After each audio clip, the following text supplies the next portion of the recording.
Subscribe now and press the bell icon. Never miss an update.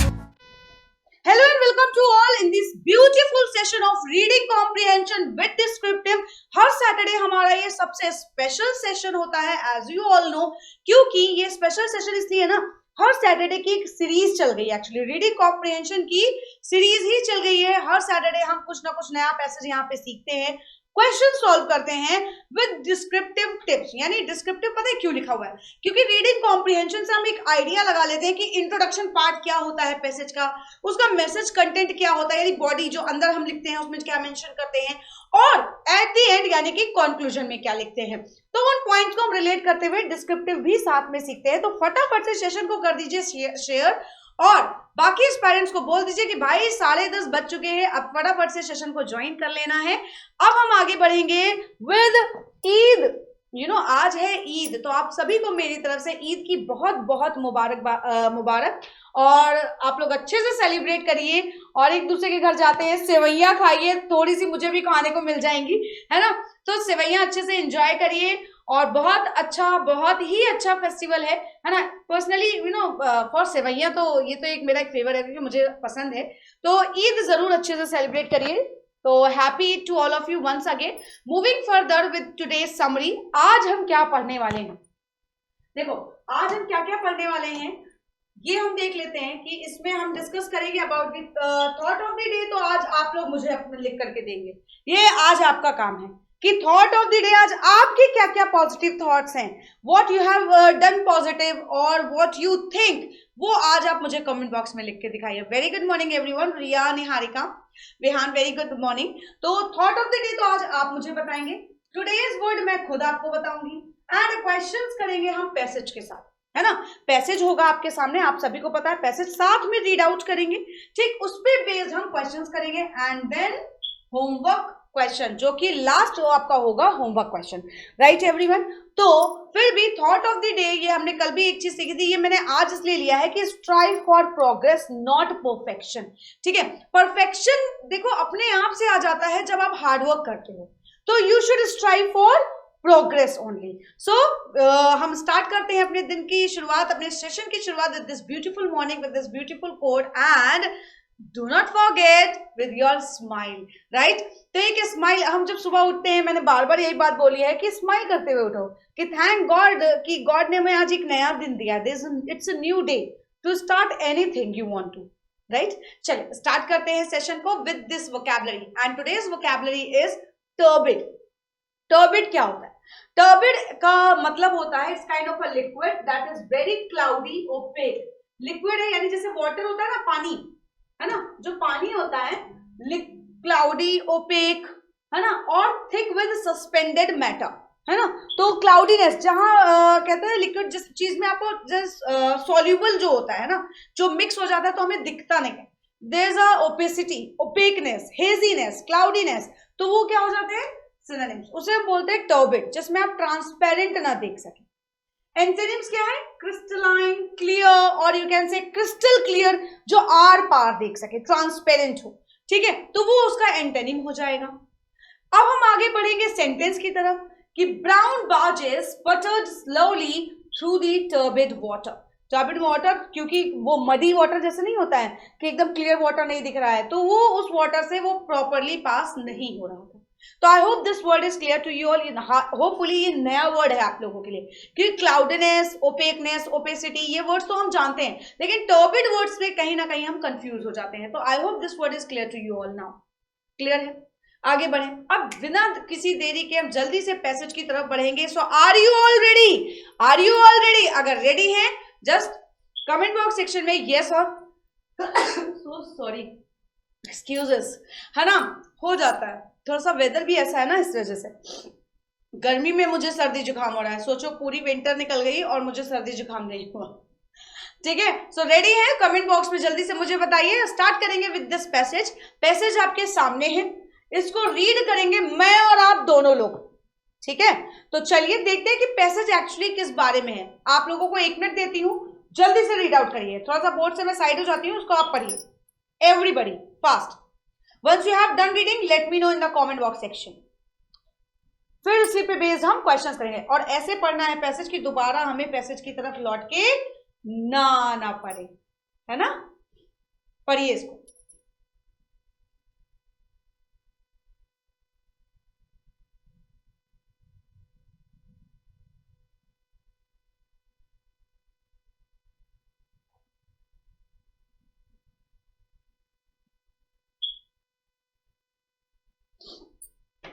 I hope you have done reading fast, everyone.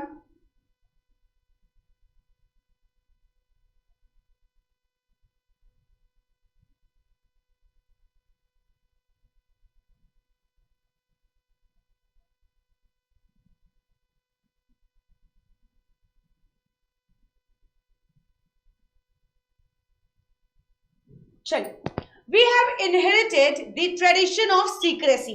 एक secrecy मतलब कोई चीज जो आप confidential रखना चाहते हैं अबाउट द बजट, बजट के बारे में, फ्रॉम ब्रिटेन। ब्रिटेन से हमने एक ये टेंडेंसी, एक ये ट्रेडिशन अपना लिया है। ट्रेडिशन मतलब होता है एक जो नॉर्मल वे में पहले से चला आ रहा है, एक कल्चर चला आ रहा है। So where also this system has been strongly attacked by eminent economist. जो एक एमिनेंट कहते नहीं, एमिनेंट स्पीकर है, बहुत ही फ्लुएंट है, बहुत ही फेमस है ना। एंड पॉलिटिकल साइंटिस्ट इंक्लूडिंग, उन पॉलिटिकल साइंटिस्ट में कौन कौन इंक्लूड था? Peter J sir, Richard Wilson, who was the originating prodigy of nearly every significant growth, significant that is very important in the British budgeting procedures। जो British का budget process है ना उसके बारे में यहाँ पे बताया गया है। During the last 2 decades, decades होता है 10 साल का, 2 decades का मतलब हो गया पिछले 20 सालों से। Has spoken about the abuse of budget confidentiality, right. उन्होंने बजट का जो कॉन्फिडेंशियलिटी है, जो बजट की सीक्रेसी है, उसकी अब्यूज की बात की। मतलब वो कहीं ना कहीं लीक हो गया। उसका मतलब ये नहीं कि अब्यूजिंग लैंग्वेज यूज कर दी। अब्यूज का मतलब यहाँ पे जो सेंस आ रहा है कि मतलब वो सीक्रेसी वो डिस्क्लोज हो गई होगी कहीं ना कहीं।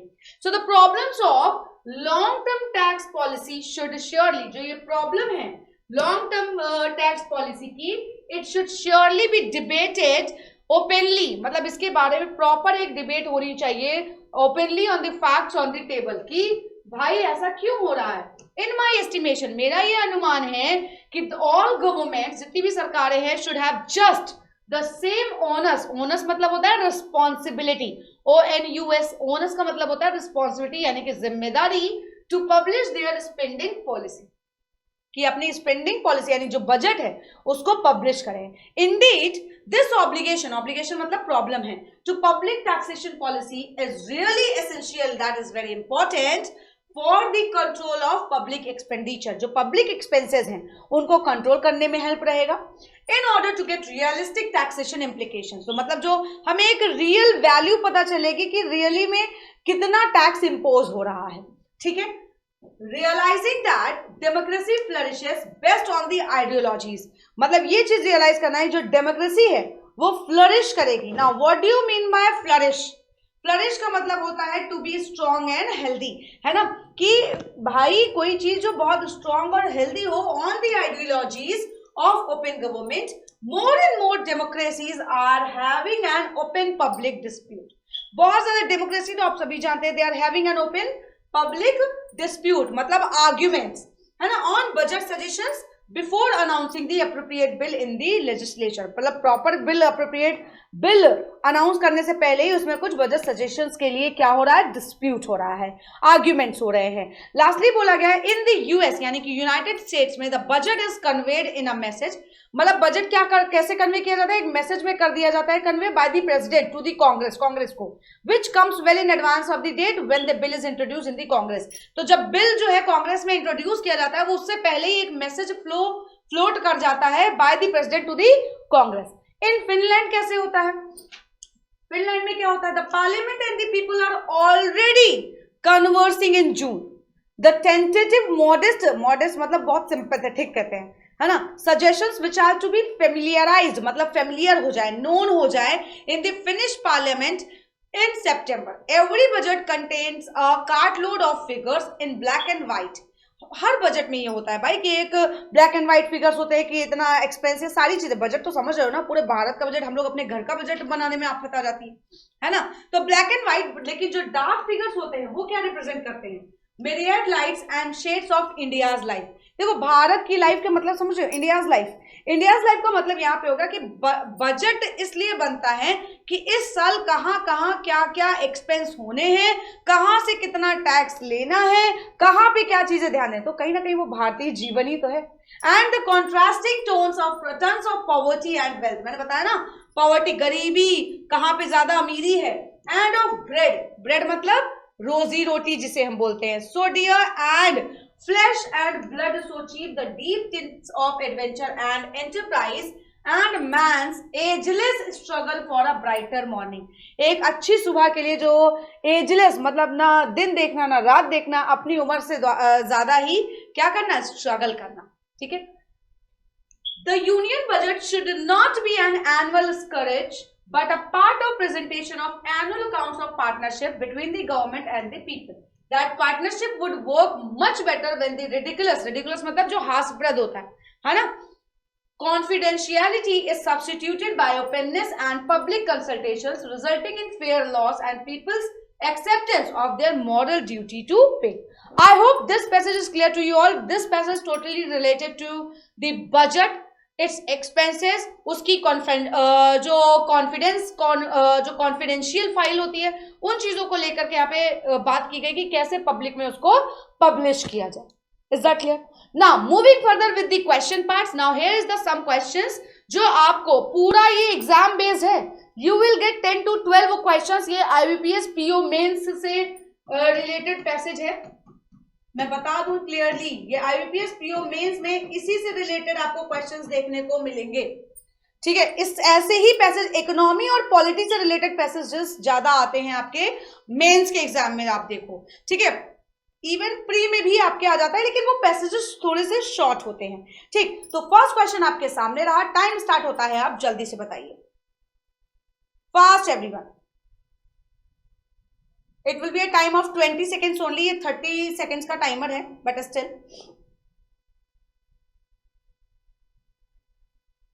How do the British economists and political scientists react to budget secrecy? Budget secrecy में उन लोगों ने क्या किया था? ये सबसे पहली लाइन थी पैसेज की. They are in favor of having a mix of secrecy, indifferent to the budgeting techniques and taxation policies, very critical यानी बहुत सीरियस थे about maintenance of budget secrecy, या advocates of not disclosing in advance the budget event contents. तो इसका जो correct answer है that is सी. यहाँ पे लिखा है कि बहुत क्रिटिकल थे, उन लोगों ने इस बात को मानने से कहीं ना कहीं इंकार कर दिया था, उसको अपोज कर रहे थे, है ना. They were opposing it. So very critical about maintenance of budget secrecy, की बजट की कॉन्फिडेंशियलिटी मेंटेन नहीं कर पाएंगे. ठीक है. चलो आगे बढ़ते हैं नेक्स्ट क्वेश्चन के साथ. The author thinks that openness in budget is essential. जो ऑथर का मानना है, ओपिनियन है कि जो बजट में ओपननेस है ना, वो डिस्क्लोज कर देनी चाहिए, वो बहुत इंपॉर्टेंट है. As it leads to what, as it leads to what, option फिर से बताइए.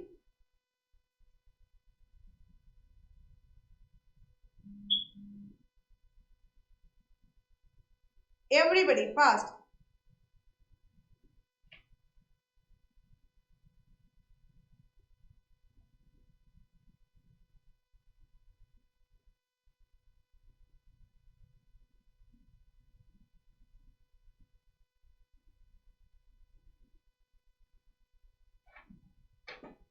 Okay, so the answer is option number E, क्योंकि इनमें से कोई भी चीज यहां मेंशन नहीं है, ना ही पैसेज में, कि prevention of tax implications, reluctance to accept their moral duties, इसको रिलेटेड कोई बात ही नहीं की गई. Make it our country on par with Finland, Finland से कंपैरिजन किया गया. एग्जैजरेट कर दिया गया revelation of the strengths and weakness of economy. तो ये आपके आउट ऑफ द कॉन्टेक्स्ट है पैसेज के. दैट इज व्हाई आंसर होगा ऑप्शन नंबर ई, यानी कि none of these. Next question की तरफ हम बढ़ते हैं. The author seems to be in favour of, author किसके फेवर में जा रहा है? Maintaining secrecy of budget, judicious blend of secrecy and openness, transparency in budget proposals, या replacement of public constitution by secrecy. क्या लगता है? ये तो अभी जस्ट अभी पिछले क्वेश्चन से ही आंसर मिल जाएगा.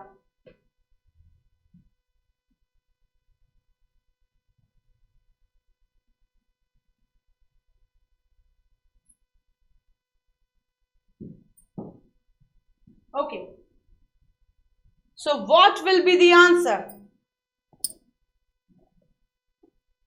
बताइए. Yes, maintaining secrecy of budget इसके फेवर में है ऑथर. नो, जो ऑथर बेस्ड था judicious blend of secrecy and openness. इसका मतलब ये हुआ कि सीक्रेसी उन चीजों की हो जो पब्लिक नहीं करनी है, और ओपननेस कम से कम इतनी तो हो ताकि पब्लिक एक्सपेंडिचर भी कंट्रोल करी जा सके. ठीक है, तो उसके अकॉर्डिंग अगर देखा जाए, तो option number B is the correct one. And transparency अगर पूरी रख दी, तो प्रोजेक्ट प्रपोजल की ट्रांसपेरेंसी रखने की बात हो रही तो रॉन्ग हो जाएगा. फिर बात करें replacement of public constitution by secrecy, तो ये भी कहीं ना कहीं इसमें इनअप्रोप्रिएट है. तो अगर हम देखें तो option number B is the correct answer. Getting it? चलो नेक्स्ट क्वेश्चन. जिसने पैसेज ढंग से पढ़ लिया ना, तो आंसर में कभी कोई दिक्कत नहीं आएगी. सो नेक्स्ट क्वेश्चन आपके सामने रहा and time starts now. The secrecy of the budget is maintained by all of the following countries. जो बजट की सिक्रेसी है वो सभी कंट्रीज द्वारा मेंटेन की जा रही है, एक्सेप्ट कौन सी कंट्री को छोड़ के, जहां पे सिक्रेसी नहीं है.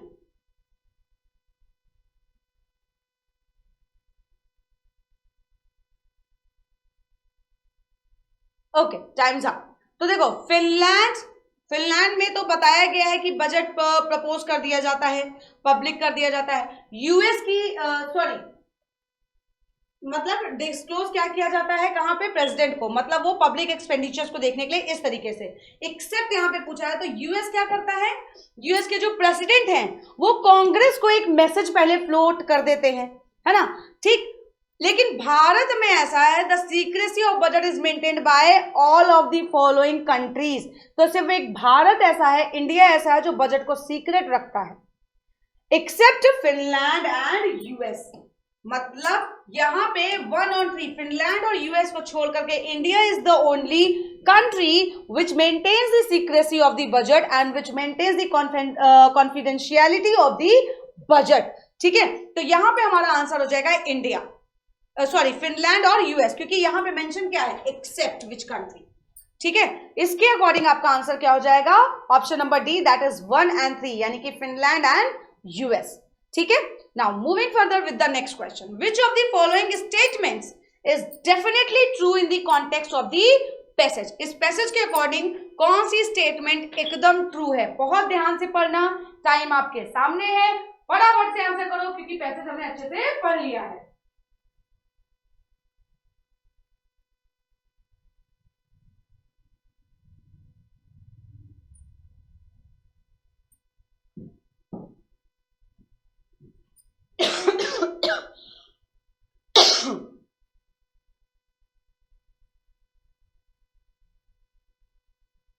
डन. देखो सेंटेंस पढ़ते हैं कि डेफिनेटली ट्रू स्टेटमेंट बताना है according to the passage. So the British government has been religiously maintaining budget secrecy. धार्मिक तौर पे ब्रिटिश गवर्नमेंट क्या कर रही है, बजट सीक्रेसी को मेंटेन करे हुए. And budget secrecy is likely to lead to corrupt practices. अगर बजट को सीक्रेट रखा गया तो कहीं ना कहीं it will lead to corrupt practices. क्या करप्शन की तरफ चला जाएगा चीजें, भाई लोग धांधलीबाजी करने लगे, पैसा बजट में दिखाने के बजाय पब्लिक में शो नहीं हुआ तो वो एक्सपेंडिचर अपने ऊपर खर्चा कर लेंगे. Consulting unjustifiable taxes with public helps make them accept those taxes, की वो टैक्सेस को एक्सेप्ट कर ले. There should be no control on public expenditure in democratic condition. तो बिल्कुल सही जवाब है यहाँ पे कि इनमें से कोई भी ऐसा स्टेटमेंट नहीं है जो ट्रू हो, क्योंकि इनमें से कोई भी ऐसी स्टेटमेंट क्या आपने पैसेज में देखी नहीं. सिर्फ डेमोक्रेसी को लेकर के है भी, लेकिन यहाँ पे कंट्रोल ऑन पब्लिक एक्सपेंडिचर ये चीज नहीं लिखी हुई है. ठीक है, तो पैसेज में तो ये चीज मेंशन ही नहीं है. तो ये ऑब्वियस सी बात है, आपका आंसर क्या हो जाएगा, नन ऑफ दीज, क्योंकि इनमें से कोई भी स्टेटमेंट ट्रू नहीं है. नेक्स्ट बढ़ते हैं क्वेश्चन की तरफ. Sir Richard Clarke seems to deserve the credit for. Richard Clarke जो है वो किस चीज के लिए क्रेडिट डिजर्व करते हैं, transformation in the British budgetary techniques. जो उन्होंने बजट टेक्निक्स हैं उनमें जो ट्रांसफॉर्मेशन किया, maintenance of secrecy in the British budget, detection of abuse of transparency in budget, bringing down the tax load on British people. ये आसानी से आप लोग आंसर कर लोगे, आई नो. आंसर आने भी स्टार्ट हो गए हैं, बताइए। Okay, so the answer is transformation in the British budgetary technique. जो बजट टेक्निक्स हैं उनमें जो ट्रांसफॉर्मेशन, उसमें जो चेंजेस किए हैं रिचर्ड क्लार्क सर ने, so he deserves the credit for this only, है ना। ये आपके फर्स्ट पैराग्राफ में जो हमने पढ़ा है वहां पे ही ये लिखा हुआ है सर रिचर्ड के बारे में, ठीक है। तो ये आंसर आपका एकदम करेक्ट हो जाएगा, option number A. Next question, from the contents of the passage. अगर पैसेज के कंटेंट को देखें, इट कैन बी इन्फर्ड, ये इन्फर किया जा सकता है that the author is, author का यानी अप्रोच की यहां पे बात करें कि ऑथर कैसा है, authoritarian in his approach, a democratic person, unaware of India's recent economic developments, or a conservative person. Very easy to answer, बताइए। It's very easy to answer this question, बहुत easy है। It can be inferred that the author is what?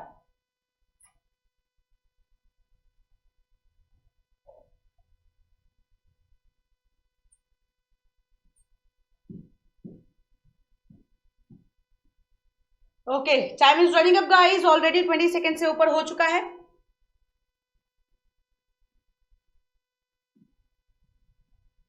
So the answer is democratic person. क्यों? By the people, for the people, of the people, government, right. तो author आप अगर पूरे passage में देखो तो लास्ट में डेमोक्रेसी के बारे में मेंशन भी किया गया है, hence this is the correct answer. Moving further with the next question, which of the following statements is a definitely false in the context of the passage? Passage के according इसमें से कौन सी स्टेटमेंट फॉल्स है? Transparency जो है अगर budget में की जाएगी, it helps unscrupulous elements to resort to corrupt practices, corrupt practices को रोका जा सकता है। Open approach of government is a sign of healthy democracy. अगर गवर्नमेंट का ओपन अप्रोच रहा कि बजट को वो डिस्क्लोज कर दे तो it's a sign of healthy democracy, यानी डेमोक्रेसी के लिए बेटर रहेगा। People's acceptance of their moral duties can best be achieved through openness and public consultations. तो कौन सा फॉल्स है? अगर इसमें हम देखेंगे तो आपका जो ट्रांसपेरेंसी वाला है ना, ये कि ट्रांसपेरेंसी रखने से ये चीजें हो जाएंगी, then it will be wrong.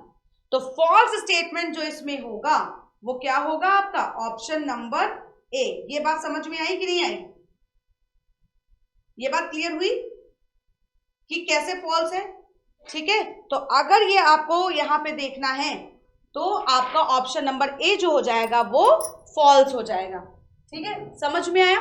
चलिए, तो आंसर मार्क कर देंगे option number A, that is only a option जो यहाँ पे फॉल्स है। Moving further with the next question, for making the budget realistic, budget को रियलिस्टिक बनाने में द गवर्नमेंट शुड क्या कर सकती है? Refrain from making public, public को रेफ्रेन मतलब स्टॉप कर सकती है the proposed provisions for finalisation, finalise करने के लिए। Discuss it secretly within themselves, अपने में ही डिस्कस कर ले। या encourage the public to send to their in their suggestions, वो अपने सजेशन में पब्लिक को एनकरेज करें। या consult the public to send in their suggestions. What will come in the answer? Fast everyone, times up. तो ना answer is option number D, it will consult the public to send in their suggestions, कि वो अपने suggestions दें। Moving further with the next question, choose the word which is most nearly the same in meaning, that is word printed in bold as used in the passage. Scourge का scourge word एक आया था, आपको पता है, अभी ध्यान में आ रहा होगा। इसका मतलब क्या होता है? रिचुअल, प्रेजेंटेशन, whip, कॉम्प्रोमाइज या remedy. Nearly same in meaning, hence तो यहां पे जो इसका आंसर होगा that would be option number C, that is whip. इसका जो सेम आंसर है, सेम मीनिंग है, वो क्या है? Whip. Next question, myriad, myriad का सेम, यानी यहां पे भी इसका क्या बताना है? सिमिलर, और यू कैन से इसका सिनोनिम। आपको सिनोनिम इसका बताना है, क्या होगा? एडिक्वेट, फंक्शनल, इनकम्पैटिबल, अबंडेंट मतलब बहुत ज्यादा, एक्सीलेंट। अब आप समझ पा रहे होंगे कि यहां पे कौन सा मीनिंग होगा। तो अगर इसमें हम देखें तो यहां पे आपका जो करेक्ट आंसर होगा वो होगा अबंडेंट, मतलब बहुत ज्यादा, मिरियाड, है ना, बड़े, उसमें प्लेंटी जिसे हम बोलते हैं। नेक्स्ट अपोजिट अब आपको बताना है फ्लरिश। फ्लरिश का मतलब मैंने बताया था टू बी वेरी स्ट्रॉन्ग और हेल्दी, जो बहुत ज्यादा स्ट्रॉन्ग और हेल्दी हो। तो इसका अपोजिट क्या होगा? डिसअपियर्स, डीजेनरेट, वैनिश मतलब एकदम खत्म हो जाना, ब्लूम्स या ओपन्स। तो इसका जो अपोजिट होगा दैट वुड बी डीजेनरेट कर देना। एक होता है जनरेट, बहुत ज्यादा हेल्दी एनर्जेटिक, है ना, और डीजेनरेट मतलब एकदम लो। ठीक, अब यहां पे नेक्स्ट क्वेश्चन है डिबेटेड। इसका क्या आंसर होगा? इसमें भी इसका अपोजिट ही बताना है। अपोजिट कह लो या एंटोनिम कह लो। Question severely, oppose strongly, accepted unconditionally, discussed frankly या इंप्लीमेंटेड फोर्सिबली। तो इसका आंसर क्या होगा? भाई डिबेट कर रहे हैं, आर्ग्यूमेंट कर रहे हैं, बहुत इजी है, यानी कि एक्सेप्टेड अनकंडीशनली। ठीक है, तो यहां पे क्योंकि एंटोनिम बताना था, डिबेट मतलब क्या होता है? आर्ग्यूमेंट करना, क्वेश्चन करना, लेकिन किसी चीज को एक्सेप्ट कर लेना यानी कि उसका जस्ट एंटोनिम हो गया, अपोजिट। अब ये आपका रहा होमवर्क क्वेश्चन। इसका आंसर आप सभी लोग कमेंट बॉक्स में जरूर करिएगा। मिलेंगे हम लोग मंडे को एट 10:30 AM। क्लोज टेस्ट की लास्ट सीरीज का पार्ट होगा, पार्ट 6। उसके बाद हम मॉक टेस्ट की तरफ आगे बढ़ेंगे। सो इसका आंसर करना मत भूलिएगा in the comment box section. और अगर सेशन अच्छा लगा हो so don't forget to like, share and subscribe the channel. Till then have a great day ahead and lastly happy Eid to all of you. Subscribe now and press the bell icon. Never miss an update.